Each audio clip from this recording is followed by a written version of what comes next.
কেমন আছো তোমরা? তোমাদের সবাইকে পিউ অ্যান্ড পিহুষ ডায়েরিতে অনেক অনেক স্বাগত আর শুভেচ্ছা। তো এখন রাত 8টা থেকে আমি ব্লগটা স্টার্ট করছি। এই দুধ চা বসিয়েছি আর মুড়ি, এগুলো দিয়েই চাটা খেয়ে তোমাদের সঙ্গে একটা নতুন রেসিপি শেয়ার করব।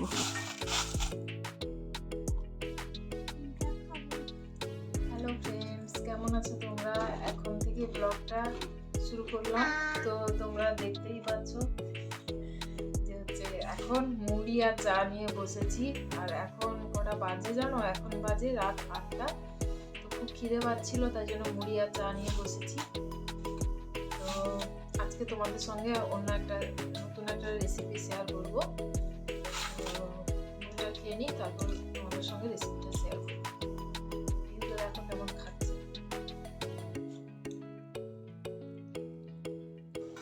চা আর মুড়ি খেয়ে আমি সোজা একেবারে চলে এলাম রান্নাঘরে। এই দেখো ব্রোকলিগুলো কেটে নিয়েছি এই সাইজের। জলটা ফুটে উঠতেই আমি ব্রোকলিগুলো দিয়ে দিয়েছি একটু সেদ্ধ হওয়ার জন্য। একটু ভাপ তুলে নেব, বেশিক্ষণ না, 3-4 মিনিট। তো ফুলকপির থেকে ব্রোকলিগুলো একটু শক্ত হয়, টাইম লাগে। আজকে আমি নিরামিষ ব্রোকলির তরকারি বানাবো, তোমাদের সঙ্গে সেটা শেয়ার করব। তোমরা দেখতে থাকো, দারুণ লাগে এটা খেতে। অল্প একটু নুন দিয়ে দিচ্ছি। তো এটা হতে থাক 4-5 মিনিট। তো কী হয়েছে, আজকে কিছু বাজার করার ছিল, তাই জন্য একটু বাজারে গেছিলাম। বাজার করে ফিরে আসতে আমাদের 8টা বেজে গেছে। তো ফিরে আসতেই ও বলছে আমার ভীষণ খিদে পেয়েছে, আর আমারও ভীষণ খিদে পাচ্ছিলো, তাই একটু মুড়ি আর চা নিয়ে বসে পড়েছিলাম, না হলে থাকতেই পারতাম না। এদিকে দেখো ব্রোকলিগুলো সেদ্ধ হয়ে গেছে, আমি এটাকে জল ঝাড়িয়ে নিচ্ছি। এটা কিছুক্ষণ জলটা ঝরতে থাক। এদিকে আমি একটা কড়াই বসিয়ে দিচ্ছি। তো এটা আমার স্টিলের কড়াই। এই কড়াটা আমি নিয়ে এসেছি, এটা পুরোটাই একেবারে স্টিলের। এই কড়াটা আমি নিয়ে এসেছি বড়বাজার থেকে। এত ভালো রান্না হয় তোমরা ভাবতে পারবে না। আমি প্রায় 20-25 দিন রান্না করছি। দেখো কোনো দাগ নেই, যদিও বা কোনো পোড়ার দাগ পড়ে যায় সেগুলো ইজিলি উঠে যায়, অল্প একটু ঘষে দিলেই উঠে যায়। কিন্তু যেগুলো অ্যালুমিনিয়াম কড়াতে হয়তো অতটা ওঠে না, চাপ দিয়ে ওঠাতে হয়। এইদিকে দেখো আলুতে আমি লবণ আর হলুদ মাখিয়ে আমি এটাতে অল্প ভেজে নিচ্ছি। তোমরা হয়তো ভাবছো আলুটা আমি সেদ্ধ করলাম না কেন, কারণ আমার বাড়িতে সব সময়ের জন্য চন্দ্রমুখী আলু আসে। আর তোমরা তো জানোই চন্দ্রমুখী আলু কিছুক্ষণ সময় রান্না করার পরই ওটা সেদ্ধ হয়ে যায়, তাই জন্য ওটাকে আর আলাদা করে সেদ্ধ করে নিই। সেদ্ধ করলে একেবারে পুরো মাখা হয়ে যাবে। তো এইদিকে আলুগুলো ভাজা হতে থাক। এই পিহুর বাবা মানে তোমাদের দাদা ভাই দেখো ওকে পড়াচ্ছে। ওকে যদি কন্টিনিউ না পড়ানো হয় সব ভুলে জল খেয়ে যায়, তাই ওকে আবার পড়াচ্ছে। প্রায় 3-4 দিন গ্যাপ হয়ে গেছিলো, 3-4 দিন পরেই ওকে পড়াতে বসাচ্ছে। এইদিকে দেখো আলুগুলো তেলে ভাজা হয়ে গেছে, এগুলো আমি আস্তে আস্তে করে তুলে নেব। তো ভালোভাবেই দেখো একটুও পোড়ার দাগ নেই কড়াটাতে। তোমরা যদি মাছও ভাজো এত সুন্দর ভাজা হয়ে যায় তুমি ভাবতেও পারবে না। ওই কড়াতে আমি আর তেল দিইনি, অল্প একটু তেল ছিল, ওটাতে আমি ফুলকপি নয়, ব্রোকলিটা একটু ভেজে নিচ্ছি। ফুলকপি হয়ে যায়, ফুলকপির মতো দেখতে বলেই ফুলকপি চলে আসছে। তো ব্রোকলিটা হতে থাক। এদিকে আমি মশলাটা রেডি করে নিচ্ছি। এই দেখো মিক্সার গ্রাইন্ডারে আমি টমেটো, কাঁচা লঙ্কা আর এই যে কাজু, পোস্ত আর হচ্ছে কিশমিশ আর আছে এই দেখো ছোটো ছোটো চারমগজ, সব অল্প অল্প করে আমি এটাকে ভিজিয়ে রেখেছিলাম। তোমরা রান্না করলে এগুলোকে ভিজিয়ে রাখবে, দেখবে খুব সুন্দর একটা স্মুথ একটা পেস্ট হয়ে যাবে। দেখো কত সুন্দর পেস্ট হয়ে গেছে। তো এটা রেডি করে রেখো। এই রান্নাটা করতে বেশি সময় লাগে না, তোমরা দেখতে পাবে। তো এদিকে এদিকে ব্রোকলিও ভাজা হয়ে গেছে। এটাকে আবার ওই আলুর সাথে এবারে তুলে নেব। তো আজকের দিনটা হচ্ছে 31 ডিসেম্বর, আর কিছুক্ষণ পরেই নিউ ইয়ার শুরু হয়ে যাবে। তো দেখো সবগুলো ব্রোকলি তুলে নিয়েছি। এরপরে আমি এর মধ্যে দেব সামান্য পরিমাণ, একেবারে অল্প তেল। আর আমি বেশিরভাগ রান্নাটাই আমি সর্ষে তেলে সর্ষে তেল ইউজ করি। আমার খুব ভালোও লাগে, প্রত্যেকটা রান্না আমি সর্ষে তেলে করি।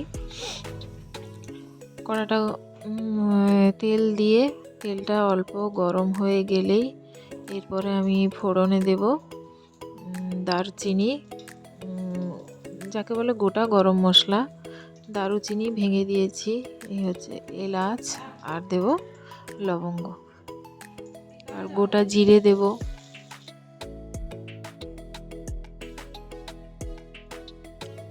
এরপরে দিলাম আদা বাটা।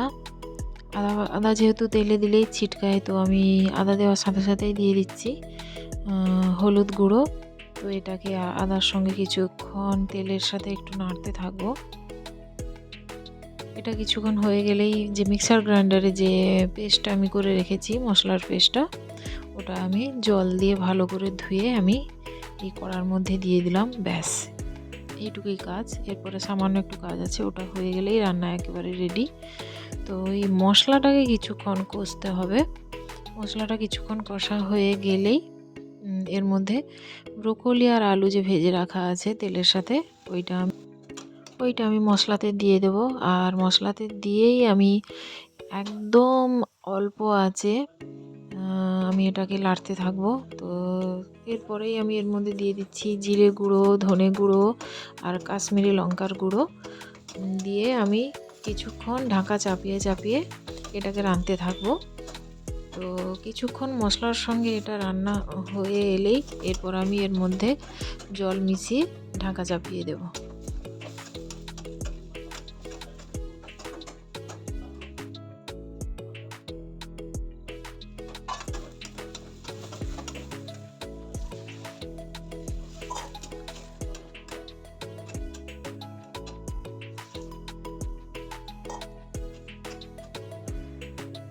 এই দেখো, জল দিয়ে দিলাম, কারণ আলুটা তো সেদ্ধ হবে।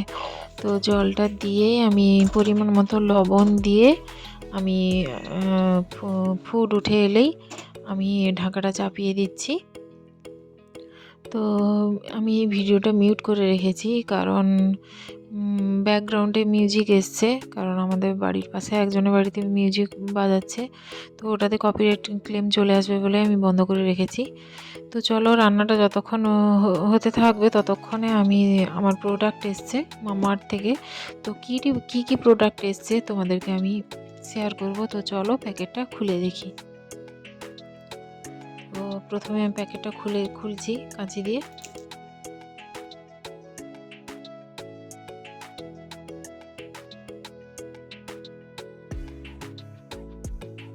এই দেখো, প্রথমে হচ্ছে এটা হচ্ছে অ্যালোভেরা স্লিপিং মাস্ক, এটা ফ্রি এসছে। আর এটা হচ্ছে এরপরে হচ্ছে অ্যালোভেরা ডে ক্রিম। তারপরের প্রোডাক্ট হচ্ছে ভৃঙ্গরাজ শ্যাম্পু, এটা আমি ইউজ করি, এটা আমি অর্ডার দিয়েছিলাম। আর তারপরে আছে অ্যালোভেরা ফেস ওয়াশ। এর সঙ্গে কিছু জিনিস ফ্রি দিয়েছে, যেমন অ্যালোভেরা স্লিপিং মাস্কটা ফ্রি দিয়েছে, আর এই দুটো প্রোডাক্ট ফ্রি দিয়েছে। অনিয়ন শ্যাম্পু আর অনিয়ন কন্ডিশনার, এগুলো 99 টাকার দাম। এই তিনটে প্রোডাক্ট ফ্রি দিয়েছে, আর এই তিনটে প্রোডাক্ট আমি পারচেস করেছি। তো এই যে aloe vera face wash, bhringraj shampoo, আর হচ্ছে অ্যালোভেরা ডে ক্রিম, এই তিনটে প্রোডাক্ট আমি কিনেছি, আর এই তার সঙ্গে এই তিনটে ফ্রি দিয়েছে। তো এটা আমি নিয়ে এসেছি, আমি যে ঝাড়খণ্ড গিয়েছিলাম ওখানে একটা মল দেখেছিলাম, জাস্ট মলে ঢুকেছিলাম, আর কিছু না। তো এটা তো আমাদের এখানেও পাওয়া যায়, কি নিয়ে যাবো, এমনিতেও ওখানে কিছু কিনতেও পাওয়া যায় না, এটাই নিয়ে চলে এসেছি। এর মধ্যে মনে হয় 12টা পাউচ আছে।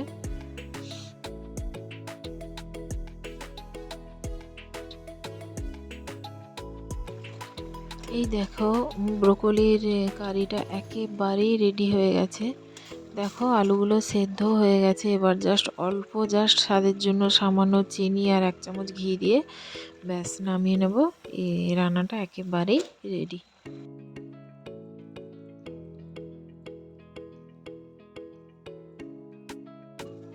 চলো এরপরের রান্নাটা তোমাদেরকে দেখাই। এটা হচ্ছে পালং শাকের রুটি। এটা আমাদের প্রায় সপ্তাহে অন্তত দুদিন তো হবেই। এটা আমার প্রচুর প্রচুর প্রচুর ফেভারিট। তো এটা কিভাবে বানাতে হয় তোমাদেরকে দেখাবো।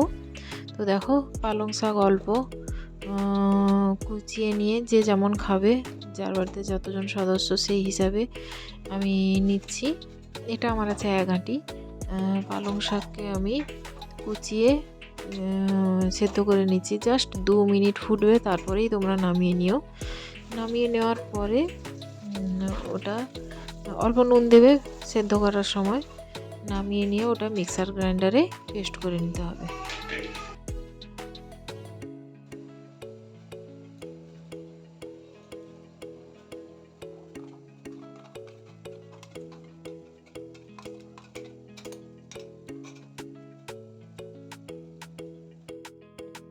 এরপরে পরিমাণ মতো আটা নিও তোমরা।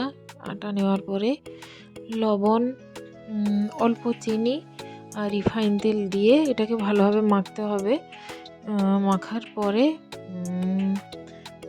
পালং শাকের যে পেস্টটা আছে ওটা দিয়ে একটা সফট একটা ডো বানাতে হবে। তবে হ্যাঁ, মাখাতে মাখাতে যদি তোমাদের জলের প্রয়োজন না হয় তো দেবে না। তো আমার এখানে অল্প জল লাগবে, তাই আমি অল্প পরিমাণে জল ইউজ করছি। একদম সফট একটা ডো বানিয়ে ফেলার পরে এটাকে যেমন রুটি বেলা হয় তেমনভাবে বেলে ভাজতে হবে।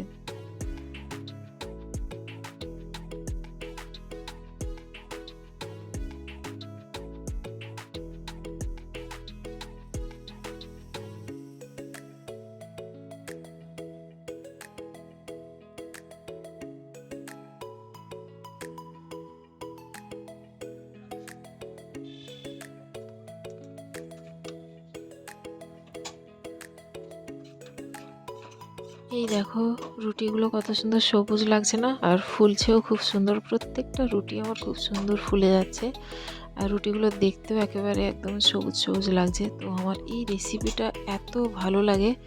আমার এটা সপ্তাহে অন্তত দুদিনই পালক শাকের রুটি হবেই। তো আমার হাজব্যান্ড এটাকে খেতে খুবই ভালোবাসে, আর এটা পুষ্টিকর। শুধু তোমরা এটা বাড়িতে বানিয়ে দেখো। যে বাচ্চারা পালং শাক খেতে চায় না, তোমরা এই রুটির সঙ্গে মিশিয়ে ওদেরকে তোমরা খাওয়াতে পারো।